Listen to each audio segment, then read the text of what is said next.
Hey everybody, welcome to TalkWordy2Me with Cintra Sullivan and Stephen Ross. Stephen Ross being me, Cintra being my counterpart, who is right, but well, not technically beside me. She's in the Now internet.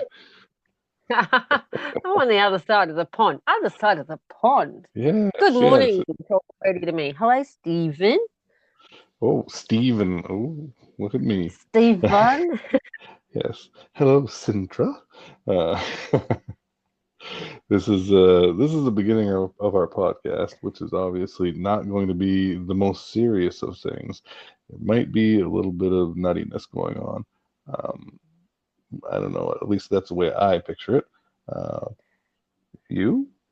Well, let's be frank. Neither of us are serious anyway, so it would be hard to do a serious podcast with either of us involved. So yeah, There you just go. just settle down, and we'll just entertain you for a little bit. How's that?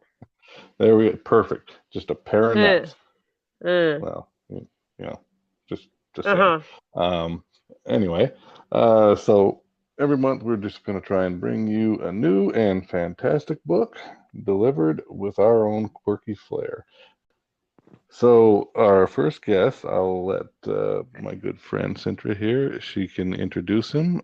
Our first guest of the 12 authors that we're going to have over the next year for Talk Woody to me is one of my favorite Twitter people. I just think he is an absolute hoot. I have a fascination for self-depreciating humor. I know a lot of people don't like it, but I will say right now, I love it. I love it. I love paying out on myself. So, and if anybody who follows me on Twitter knows that I love to pay out on other people too. Anyway, our guest or a featured author this month, featured author is Willie Handler. God, I love his handles. I just love that. Willie Handler. Always makes me giggle whenever I But see his name come up. I'm just like, yes, you I'm do. I'm gonna say I'm gonna go out on a limb and assume I'm gonna assume that it's a pseudonym. I don't know. Yeah, Don't know well, myself, but I've been known to be a bit of a Willie handler myself. it's a Nobody else is safe Willie, but um, bet. He's an author, of course, writes humor and satirical books, which makes sense if you ever stalk Willie, which you really should go give him a shot. It's at Willie Handler, of course, on Twitter.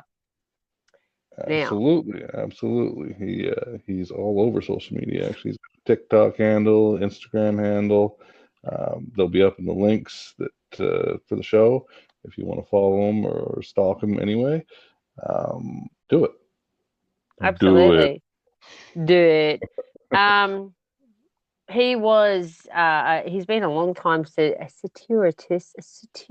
satirist. God, Willie, Yeah, bring out the I hard can't say that words. Before he ever became a novelist. He's a Canadian, of course, which is probably why we all love him. Um, word. Well, and everybody where loves Canadians. everyone loves Canadians, where he has his self-depreciating humor, of course, part of his books. He does say that he does target friends, family, co-workers, etc. Politicians, well, everybody targets politicians if you can. Why not? Um, I, I often, whenever he pops up on my feed, I often see things that he texts about, humor things that he texts about that I always you just can't help but giggle at him. And I think his wife has probably got one of the most patient souls in the world to deal with his constant giggling or constant humor.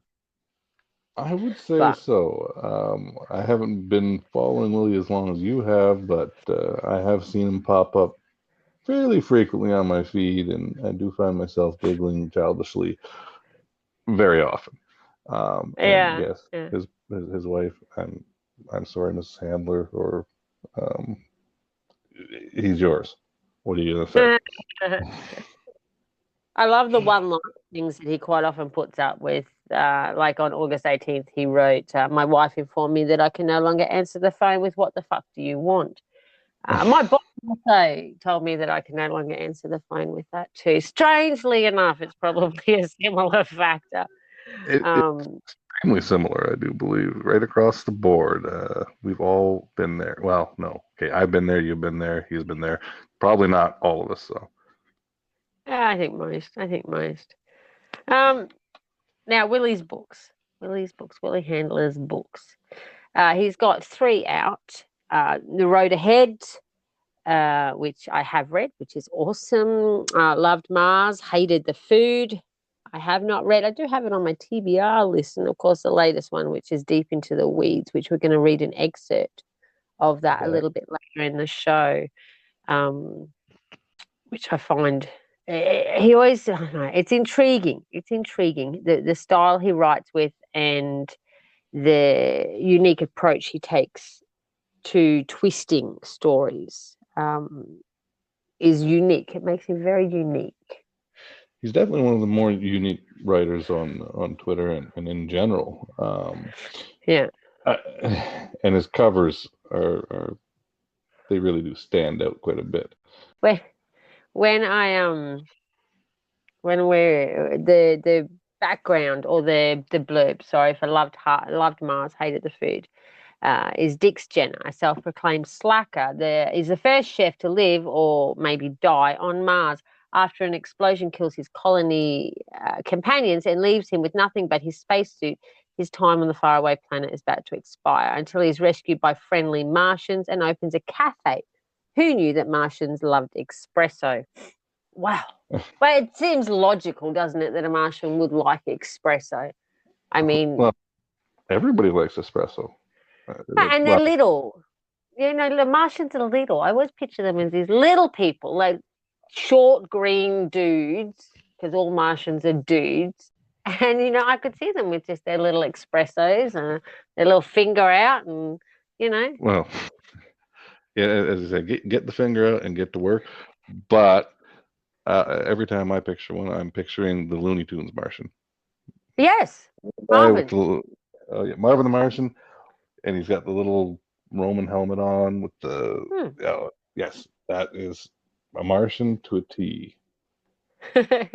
Of course, this book takes a twist when he gets the attention, when Dix Jenner, of course, has the attention of the corrupt and narcissistic Martian Grand Leader. No one who wants to tick off the Martian Grand Leader. Forced to run to avoid being imprisoned, Dix gets lucky, of course, and a NASA rescue mission landing on Mars. But seeing it brings back a dark history, secrets that he keeps running away from himself. It sounds like such an interesting read. I should really just prop it up, like jump at a few numbers on my to be read list so that I can get into it. Absolutely. I've got to get him on mine as well. And the other book that we're not actually reading today is The Road Ahead, which I guess I'll read the blurb for. Hopefully I do it some justice. Rick Tompkins, a suburban Toronto insurance broker, never considered a career in politics until a good friend, who happens to be a leader of the Conservative Party, asks him to run for office. He accepts the offer with the understanding that he'd probably not win, but can use this opportunity to gain some visibility for himself and his business. Jerry Switzer, a veteran party worker, is sent to guide Rick through a campaign in a riding that hasn't elected a Conservative in years. Rick fumbles his way, as politicians do, through the election campaign and manages a surprise win, but at the expense of saddling his party with an impossible commitment. What makes matters worse, Rick is anything but politically correct, which that is right there the reason I should read this. He offends everyone in his path and stumbles from one political scandal to another. Still, Rick has one saving asset, a political party machine that is able to spin scandals to its advantage. Yeah, I generally don't read books about politics, but I can see myself reading this one. Yeah, when you are talking about it being in a satirical humor, I mean, what day don't we sit there and look at politicians that we're confronted with on the daily news, and make fun of them? Because seriously, reading a political book I probably wouldn't do, but this particular book is such an amusing look at it. You can't help but fall in love with it. Absolutely. Yes, politicians are definitely an easy target, and they make us easy targets too, so it's kind of a two-way street. Now, when we're looking at Willie Handler, he does Okay, he does cop a little bit sometimes. I've seen him. I cop a little bit of the same as what he does when he'll put up lines that are so dry in humor that people can take it as a serious statement. Um, you pop up a statement and like this one. If you get an email from if you get an email from my wife with the subject line "that bastard," just delete it without reading it. He puts these comments up, and if you know Willie and you follow Willie and you read his books, you know where he's coming from with it. But it's amusing sometimes. I think even more amusing that you get the comments from people who are dead set serious. Like, yeah, why would you delete something from your wife? Why would you do that? Rah, rah, rah, rah, rah. Which just makes me laugh even harder. I've seen that recently. Actually, one of his posts was it just popped right up, and someone said, "You can't be serious. You can't be saying that." But I know you've had the same problem on a lot of your posts, where people take things seriously that just are they're not serious. They're just ridiculous. It's a joke. Everybody, learn how to laugh. Well, yeah, I think those, like, when you're dealing with humor that's so dry. And when I've interviewed Willie before, it's like it's so dry, and I could just imagine sitting next to him, and his face would be just so deadpan that you'd have to take that moment to go, "Oh, you are joking, aren't you? Yeah, really? Please tell me you're joking." Because he's just so good at it. It's so good at it. He is. He's extremely good at that. He did take a trip to Poland. He has got a pinned tweet on his post if you're on his Twitter page if you're interested. He has done an online presentation regarding his trip to Poland and his father's ancestral home. I know that was a particularly emotional trip for him. Going back to where his father grew up and seeing things again, I guess. It was a hard trip. I imagine it was a hard trip for him. I have DM'd him and I do want to see his presentation on it. I'm eager to be part of that. I find it fascinating. Absolutely. But hopefully he's enjoying his trip as much as possible, and we look forward to seeing him come back. Oh, he is back. Oh, he's back already? Oh, yeah. Yeah, no, I'm sure he is. I guess I haven't been stalking him enough. Yeah, he got back on the 19th of August, and has a presentation if anybody's willing or wants to see about his trip to Poland and his father's ancestral home. It's pinned to his tweet. It's pinned to his Twitter page, so certainly send him a DM if you're interested. Yeah. So we have an excerpt. We do, and I believe that we will read it. Who wants to take the lead? Do you want me to take the lead, or do you want to take the lead? Well, tell me which. This is an excerpt, of course, that Willie has sent us. Any excerpts that we read have been given to us by the authors that we are featuring with their express permission to read their work. This is complete and utter consensual reading going on. Just so we're all above board here.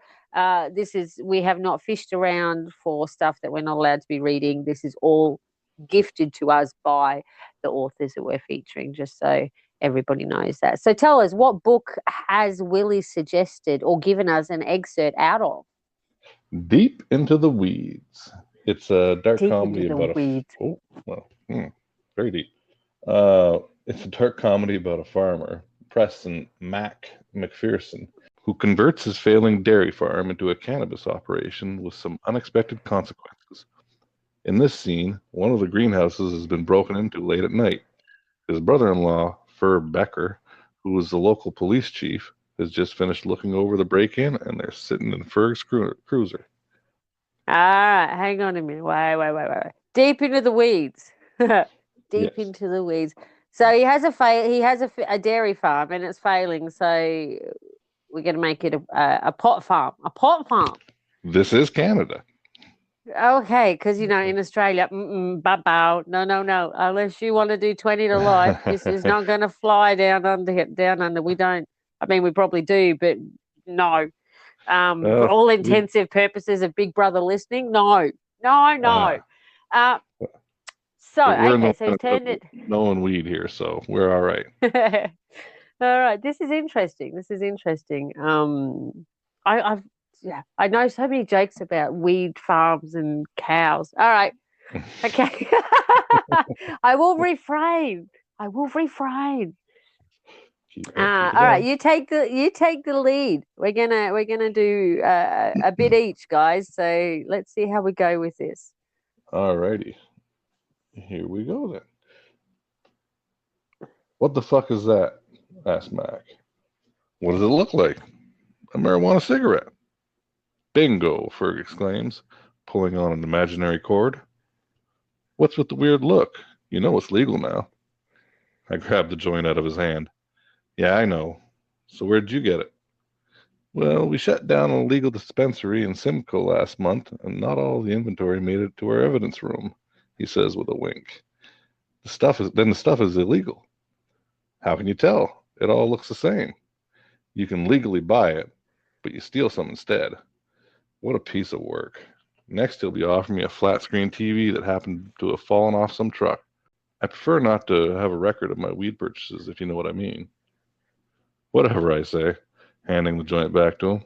I don't smoke the stuff. It's no different than drinking a beer, except less calories, he says, grinning. Come on. I don't feel right about this. Are you kidding? You grow the stuff. So what? It's a crop. And I don't have to eat broccoli just because I grow it. Ferg slides the entire joint into his mouth and gently pulls it out. Why'd you do that? I'm wetting it so it doesn't burn too fast. Where'd you learn that? I asked with raised eyebrows. At Delhi District Secondary School. Fergus Becker, are you telling me that you did drugs in high school? I asked, not even bothering to hide my surprise. That's what I'm telling you, he said, while burning the end of the joint with a lighter. Now, are you ever going to join me? You know you want to try it. Ferg holds the end of the joint up to his lips with his thumb and index finger and inhales, holding it in with his lungs. He stretches his hand with the joint out towards me and exhales. I don't know. Come on. I take it from him and hold it to my lips and draw in air. My lungs fill with smoke and I immediately break out into a coughing fit. I swear to God, that would be me. I swear to God. Anyway, back to the story. Don't inhale so much smoke and try to hold it in, Ferg instructs, slapping my back. After a minute, I stop coughing. My throat feels raw, but I try to inhale again. I draw in a little bit of smoke. My lungs hurt and I'm forced to exhale in less than 10 seconds. The coughing returns. Ferg laughs. You are pathetic. He grabs a joint from me and takes a big, long draw. Holding in the smoke, he hands it back and I try it again. This time with more success. After a couple of minutes, it's burned down to a nub and Ferg lowers the window and tosses it out the car. I don't feel anything. That must be what every rookie says. You will, says Ferg as he shifts the cruiser into drive and hits the gas. Where are we going? To an all-night diner for something to eat. Wait, you can't drive stoned? Sure I can. This evening is going from bad to worse, I say, pulling out my phone. What are you doing? I'm calling Meryl. Seriously, what are you going to tell her? You got high and now you're driving around town? Asked Ferg. Put that away. He's right. So I slip it back into my pocket. A warm, euphoric feeling spreads through me. The last thing I want to do under this condition is talk to my wife. A gnawing sensation fills my stomach, so a trip to the diner seems more appealing now. Up ahead, there's a slow-moving car, and we're quickly approaching. Look at this guy driving like my 90-year-old granny, says Ferg as he proceeds to pass to the left. He's also got a taillight out. Ain't that Dessa's car? I believe you are correct, he says, turning on his emergency flashers. What the fuck are you doing? I ask as the euphoria is replaced with paranoia. We can't have him see us like that. We're doing fine, but he won't be. Desmond pulls the car over to the side of the road and comes to a stop. I grab Ferg's arm before he steps out the car. Forget about him. Let's head straight to the diner. I'm starving. The diner can wait. It's open all night. He pulls his arm free and slides off out of the cruiser.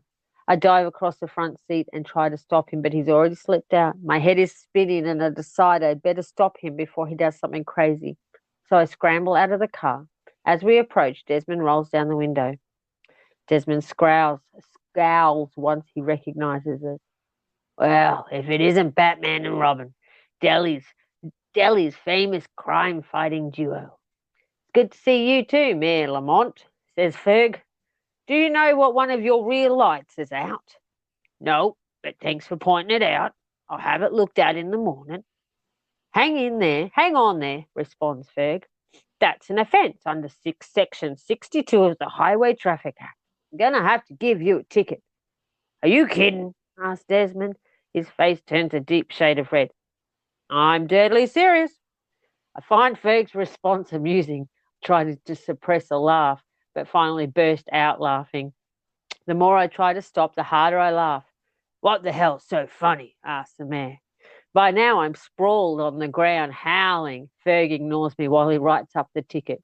Is he drunk? Asked Desmond. No, he's just happy to see you, he says, handing him a ticket. You make sure you get that light replaced and have a good night. Fuck you, Becker. Ferg grabs my arm and pulls me to the ground. Let's go, buddy. Get us some greasy burgers. That, for the people playing at home, is Deep Into the Weeds, a dark comedy about farmer Preston McPherson. Well, that would be me, I imagine, trying to smoke while I die from smoke inhalation. So you've got cops. You've got a cop, Ferg, the police chief, Mm-hmm. arresting or giving a ticket to the mayor while he's high. Brilliant. And probably not far from the truth. I'm sure that's probably happened. We did have a mayor of Toronto at one point in time who had a little bit of an issue, but we won't talk about that. We're not We'll keep going that into behind. that on the potty. Not that deep in the potty. No. So that's an exit out of Deep Into the Weeds. Interesting take on it. I like the fact that it's, he dealt with it at the start, saying it's a crop. You're just, it's a crop. You don't have to eat broccoli just because you grow it. You don't have to, eat meat just because you have a dairy or a cow farm or a stud farm or whatever. Wait, are we talking about the same thing? Stud farm? What? Well, yes, we are. No, we're not. Behave yourself. I think that's an interesting thing, and it seems so odd to me, being from Australia, is that because we don't have that here. Yeah, you guys, it's extremely illegal still, apparently. Over here, it's pretty commonplace. Really, even when it was illegal here, it was never strictly enforced per se. I may have dabbled as a boy. It's possible. I plead the fifth. But yes, you guys, a little different. It's a very comical way to look at it, and I think that if you're looking for a book that will be that dark satirical humor, Deep Into the Weeds is exactly probably what you're looking for. Although any books by Willie Handler is going to be what you're looking for if you like that dark satirical humor. He does it well. He does it really well. And what I liked about this is the dialogue, the back and forth. The back and forth play between the characters. There's not a ton of filler words. It's just to the point. Everything it flows like it would if you were just in the car with them. Yeah. There is a lot of dialogue in his stories, which is great if that's what you like to read. And that's what I find a lot about authors in general, is finding authors that write the style you want to read, and in the genres that you want to read. Absolutely. And dialogue is one of the hardest things for writers to write. So for him to do it so well, it's very impressive. I know dialogue is a bit of an issue for myself. I always find it very difficult to write dialogue that doesn't sound forced. Yeah. You know? Yeah, and I mean, if you read about Willie Handler, and he says he's reinvented himself on several occasions, although he looks like a spring chicken, not a day over 29. And, he's been a hospital administrator, government policy worker, insurance expert consultant, et cetera, et cetera. And this is why he decided to write humor. And he says here the first novel, The Road Ahead, was partly about his previous career, where he spent 30 years in the government industry, working for the government. What I find so interesting about that is his career path. When you listen to it, he was working for the government.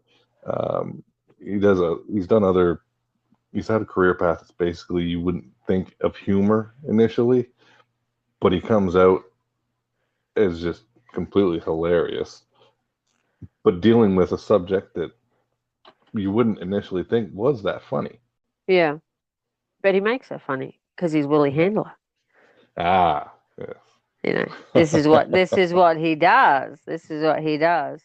And he says here, Deep into the Woods, if you're a Fargo or Breaking Bad fan, this is a story. That's the sort of humor that you're looking at getting into if this is where you go.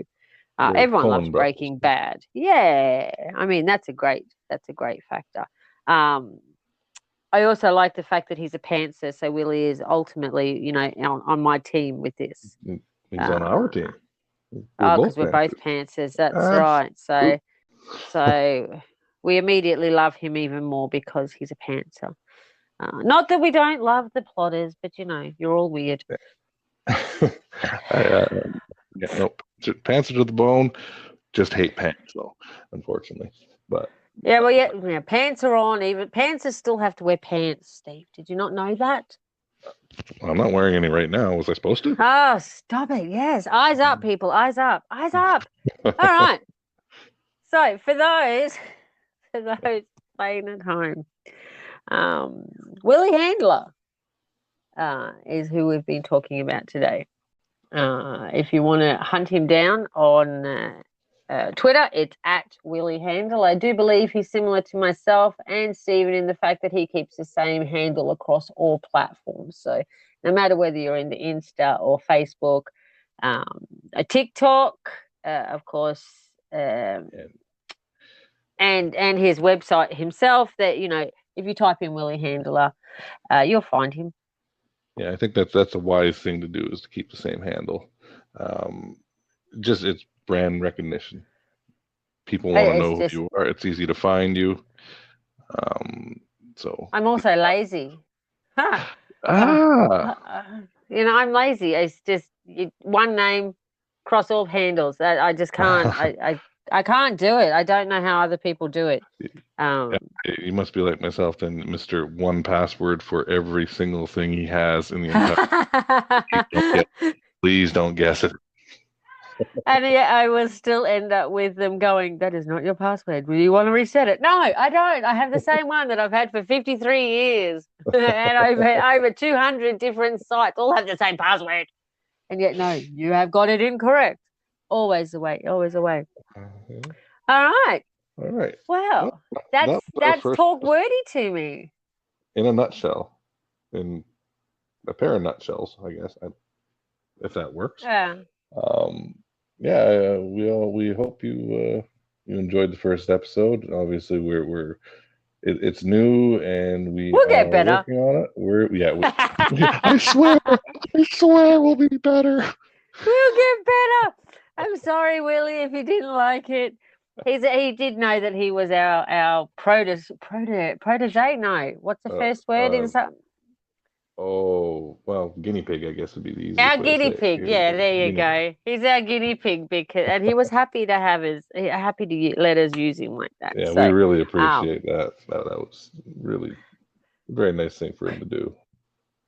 and So, of course, at Willie Handler, Willie, Willie with an IE Handler. Go check him out.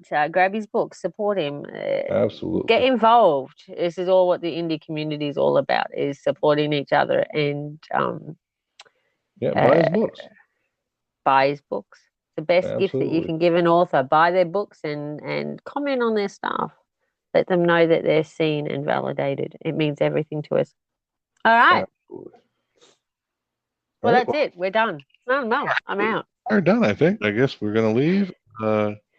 Good night, everybody, from your nuts, Centra Sullivan and Steve Ross. Good night.